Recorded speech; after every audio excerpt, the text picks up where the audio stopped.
স্বাগত ডিবিসি সংবাদে। আপনাদের সাথে আছি ফারহাত তাসনিম। এবার জানাবো খবরের বিস্তারিত। প্রায় 4 মাস লন্ডনে চিকিৎসা শেষে মঙ্গলবার দেশে ফিরছেন বিএনপি চেয়ারপারসন বেগম খালেদা জিয়া। কাতারের রয়্যাল এয়ার অ্যাম্বুলেন্সে ঢাকায় ফেরার কথা রয়েছে তার। এরই মধ্যে তাকে অভ্যর্থনা জানানোর সব প্রস্তুতি চূড়ান্ত করেছে বিএনপি। খালেদা জিয়ার দেশে ফেরা গণতন্ত্রের উত্তরণে সহায়ক হবে এমন আশা দলটির নেতাদের। চিকিৎসা শেষে লন্ডন থেকে দেশে ফিরছেন বিএনপি চেয়ারপারসন বেগম খালেদা জিয়া। লন্ডনের হিথ্রো বিমানবন্দর থেকে কাতারের আমিরের দেয়া এয়ার অ্যাম্বুলেন্সে রওনা দিয়ে দেশে পৌঁছানোর কথা বিএনপি চেয়ারপারসনের। বেগম জিয়ার সাথে দেশে ফিরছেন তার 2 পুত্রবধূও। দলটির নেতাকর্মীরা বলছেন, দীর্ঘদিন পর দেশ ও দেশের মানুষের কাছে ফিরতে পেরে বেশ উচ্ছ্বসিত বেগম জিয়া। তাকে স্বাগত জানাতে প্রস্তুত বিএনপি। তার অবস্থান এদেশের গণতান্ত্রিক ধারাকে এগিয়ে নিয়ে যাওয়ার জন্য আমাদেরকে শক্তি যোগাবে। তার নিরাপত্তা যাতে নিশ্চিত হয় সেজন্য আমরা সরকারের সংশ্লিষ্ট কর্তৃপক্ষকে ইতিমধ্যে আমরা পত্র দিয়েছি, জানিয়েছি, নিজেরাও ব্যবস্থা নিচ্ছি। উচ্ছ্বাস উল্লাসের পাশাপাশি বিশৃঙ্খলা এড়াতে নেতাকর্মীদের দেওয়া হয়েছে নানা নির্দেশনা। জনগণকে রোধ করা বড় মুশকিল হবে যে বেগম খালেদা জিয়া আসবেন, অন্তত এক নজর তাকে সুস্থ দেখার জন্য আমরা মনে হয় যে অনেকেই অপেক্ষা করবেন রাস্তায়। তারপরে আমরা বলবো যাতে যত জনসমাগম কম করা যায় এবং রাস্তায় ট্রাফিক সমস্যা যাতে না আসে। দলীয় বলয়ের পাশাপাশি বিএনপি চেয়ারপারসনের নিরাপত্তায় সরকারের পক্ষ থেকেও সর্বোচ্চ ব্যবস্থা থাকবে আশা বিএনপির। যে পরিবারের সদস্য সবারই জীবনের ঝুঁকি আছে পরিবর্তিত পরিস্থিতিতে, সেই কারণে আমরা সরকারকে অনুরোধ করেছি এবং সরকার আমাদেরকে প্রতিশ্রুতি দিয়েছে যে সর্বোচ্চ নিরাপত্তা তার ব্যবস্থা করবে। দেশের সাম্প্রতিক নানা ইস্যুতে সৃষ্ট রাজনৈতিক টানাপোড়েন নিরসনে বেগম জিয়ার দেশে ফেরা গণতন্ত্র পুনরুত্থানের সহায়ক হবে প্রত্যাশা দলটির শীর্ষ নেতাদের। দেশে বর্তমান যে লাগামহীন অবস্থায় দেশ পরিচালিত হচ্ছে, দেশের ভবিষ্যৎ সম্পর্কে দেশবাসী যখন উৎকণ্ঠিত, এই সময় তিনি জাতির অভিভাবক হিসাবে জাতিকে পথ নির্দেশ করবেন এবং বর্তমান সরকারকেও নির্দেশনা দিবেন কিভাবে আগামী দিনে দেশটি পরিচালিত হওয়া উচিত। গেল 8 জানুয়ারি লিভার সিরোসিস সহ নানা শারীরিক জটিলতায় যুক্তরাজ্যের লন্ডন ক্লিনিকে চিকিৎসা নিতে যান সাবেক এই প্রধানমন্ত্রী। Sabbir Rose, DBC news, Dhaka. Bangladesh Myanmar সীমান্তে পুঁতে রাখা মাইন বিস্ফোরণে প্রায় আহত হচ্ছেন বাংলাদেশিরা, ঝরছে প্রাণও। বান্দরবানের নাইক্ষ্যংছড়ি ও কক্সবাজারের টেকনাফ সীমান্তের শূন্য রেখায় বেশি ঘটছে এসব ঘটনা। অভিযোগ, সশস্ত্র রোহিঙ্গাদের ঠেকাতে মাইন পুঁতে রাখছে আরাকান আর্মি। সীমান্তে নিরাপত্তা জোরদার সহ সতর্ক অবস্থানে থাকার পরামর্শ নিরাপত্তা বিশ্লেষকদের। ডান পায়ের হাঁটুর নিচের অংশ উড়ে গেছে মাইন বিস্ফোরণে। প্রায় 1 মাস ধরে চট্টগ্রাম মেডিকেল কলেজ হাসপাতালে কাতরাচ্ছেন ফিরোজ। গেল 6 এপ্রিল কক্সবাজারের টেকনাফের হোয়াংকং সীমান্তের শূন্যরেখার কাছে মিয়ানমারের অভ্যন্তরে এই বিস্ফোরণের ঘটনা ঘটে। তার দাবি, তিনি মাছ ধরে ফেরার সময় মাইন বিস্ফোরণ হয়।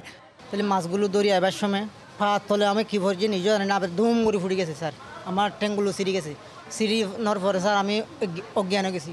গেল 29শে মার্চ বান্দরবানের নাইক্ষ্যংছড়ির চাকঢালা সীমান্তে মিয়ানমারের 300 মিটার অভ্যন্তরে মাইন বিস্ফোরণে আহত হন আব্দুস সালাম। তার দাবি, সীমান্তের পাশে খেতে কাজ করার সময় বানর দেখে তাড়াতে গিয়ে ভুল করে সীমান্ত পার হয়েছিলেন, তখনই ঘটে বিস্ফোরণ। আমরা বাঁধর তাড়াতে গেছি, সেখানে আমরাই ভরে গেলাম। আমার তো অস্ত্র নাই, এটা যে আমরা কি চেক করবো এটা তো আমরা চেক করতে পারি না, সেজন্য আমরাই ভরে যাই। আহত আরেকজন তৈয়বুল্লাহ, তিনি দাবি করেন আরাকান আর্মি বাংলাদেশের সীমানার ভেতরেও মাইন পুঁতে রাখছে, যা স্থানীয় জেলে ও কৃষকদের জন্য ঝুঁকি তৈরি করছে। খাড়া তাদের বেড়ার দে মায়ানমার আর আমাদের বাংলাদেশের পিসি রুটের মধ্যে যেটা জায়গা আছে সব জায়গায় এই মাইন। চলতি বছরে 24শে জানুয়ারি থেকে 1 মে পর্যন্ত মাইন বিস্ফোরণে আহত হয়েছেন অন্তত 13 জন, আর জুলাই মাসে বিস্ফোরণে প্রাণ হারান এক তরুণ। বিস্ফোরণ বেশি ঘটেছে বান্দরবনের নাইক্ষ্যংছড়ি সীমান্ত এলাকায়।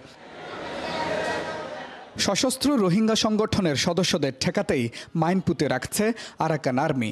এতদিন নিজেদের সীমানার খানিকটা অভ্যন্তরে রাখলেও সম্প্রতি সীমান্তের খুব কাছে ব্যাপক হারে মাইন পুঁতছে তারা। এদিকে প্রশাসনের দাবি, আহতদের বেশিরভাগই চোরাচালানের সাথে জড়িত। আমাদের সীমানার মধ্যে কিন্তু এই মাইনগুলো না, তাদের সীমানার মধ্যে। এখন আমাদের এই বাঙালিরাই বা ওখানে যাচ্ছে কেন? এরা তো সবাই চোরাচালানির সাথেই জড়িত। নিরাপত্তা বিশ্লেষকরা বলছেন এভাবে মাইন পুঁতে রাখা আন্তর্জাতিক আইনের লঙ্ঘন। এটা আন্তর্জাতিক আইন ও কনভেনশন অনুযায়ী মাইন পুঁতে রাখলে, বিশেষ করে অ্যান্টি পার্সোনাল মাইন, সেখানে এটা পরিচিহ্নিত করতে হয়, সেখানে চিহ্ন দিয়ে রাখতে হয় যেন সাধারণ মানুষ সেটা থেকে দূরে রাখতে পারে আহত হওয়ার থেকে। বাট সেই জিনিসগুলো কোনোটাই করা হয়নি বলেই ইনজুর্ড হওয়ার নিপতিত হচ্ছে। 1997 সালে জাতিসংঘ ভূমি মাইন তৈরি, ব্যবহার ও মজুত নিষিদ্ধ করে চুক্তি করলেও তাতে সই করেনি Myanmar. Mujibul Haque, DBC news, Chittagong. শুল্ক বৈষম্যে আমদানি পণ্যের কাছে প্রতিযোগিতায় টিকতে পারছে না দেশে উৎপাদিত বালাইনাশক। কৃষিতে ব্যবহৃত দেশীয় বালাইনাশক যেখানে গড়ে 30% শুল্ক দেয়, সেখানে আমদানি করা একই পণ্যের শুল্ক মাত্র 10%। এ অবস্থায় দেশীয় শিল্প রক্ষায় বাজেটের শুল্ক সুরক্ষা চান উদ্যোক্তারা। একই সঙ্গে কীটনাশক ও বালাইনাশকের স্বয়ংসম্পন্ন হতে এ খাতের অশুল্ক বাধা দূর করার দাবিও তাদের। কৃষি জমিতে আগাছা নির্মূল, ক্ষতিকর কীটপতঙ্গ ও নানা রকম ছত্রাক বা জীবাণুর আক্রমণ রোধে ব্যবহার করা হয় কীটনাশক ও বালাইনাশক। এসব পণ্য দেশেই উৎপাদনের পর্যাপ্ত সুযোগ থাকার পরও স্থানীয় বাজারে আমদানি করা বিদেশি পণ্যের দাপটি বেশি। বাহিরের কিছু কোম্পানি আছে, যেমন বায়ার আছে, সিনজেন্টা আছে, হ্যাঁ, এরা বাংলাদেশে ব্যবসা করতেছে। একই গ্রুপের ওষুধই, এটা একটু দাম বেশি, এটা একটু দাম কম।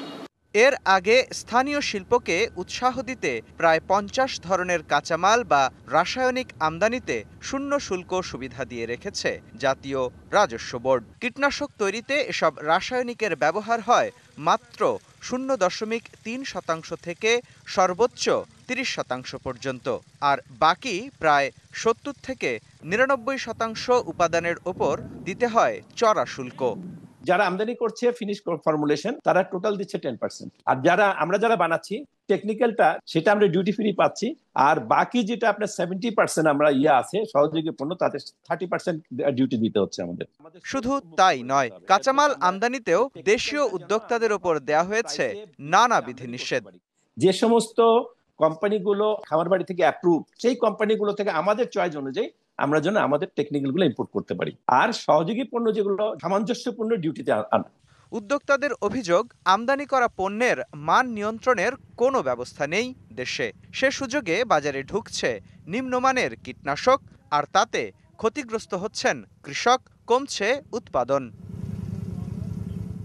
এ অবস্থায় বাজেটে দেশীয় শিল্প সুরক্ষা পায় এমন সিদ্ধান্ত নেওয়ার তাগিদ বিশ্লেষকদের। কৃষি উপকরণের ক্ষেত্রে আমরা স্বয়ম্বর হতে চাই, আমাদেরকে যাতে বিদেশের উপর নির্ভর না করতে হয়। তো বালাইনাশক, ছত্রাকনাশক এইসব আমদানির ক্ষেত্রে আমরা ট্যাক্স রেট, ট্যারিফ রেট এইরকম অবস্থানে রাখতে চাই যাতে করে আমাদের লোকাল ইন্ডাস্ট্রিগুলো উৎসাহিত বোধ করে। উদ্যোক্তাদের দাবি, দেশে তৈরি হয় এমন কীটনাশক আমদানিতে চড়া শুল্ক আরোপ করলে কমবে নিম্নমানের পণ্য আমদানি, এতে বিকশিত হবে দেশীয় শিল্প, বাড়বে সরকারের রাজস্ব। মুস্তফা মাহবুব, ডিবিসি নিউজ, ঢাকা। সিঙ্গাপুরের পার্লামেন্ট নির্বাচনে টানা 14 বারের মতো জয় পেয়েছে শাসক দল পিপলস অ্যাকশন পার্টি পিএপি। এর মধ্য দিয়ে নগর রাষ্ট্রটিতে টানা 60 বছর ধরে চলা পিএপির শাসন আরও দীর্ঘায়িত হতে যাচ্ছে। 1965 সালে সিঙ্গাপুরের স্বাধীনতার আগে থেকে সেখানে শাসন করছে পিএপি।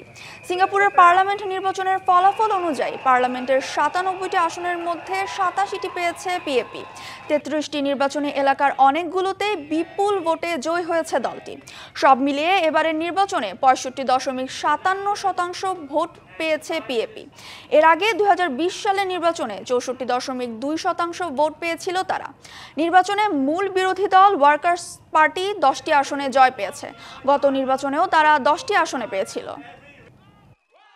ডিবিসি সংবাদে এই ছিল এখনকার মতো। ডিবিসি নিউজের সংবাদগুলো পড়তে ভিজিট করুন dbcnews.tv আর ভিজিট করুন ডিবিসির ফেসবুক পেজ এবং ইউটিউব চ্যানেল। সঙ্গেই থাকুন।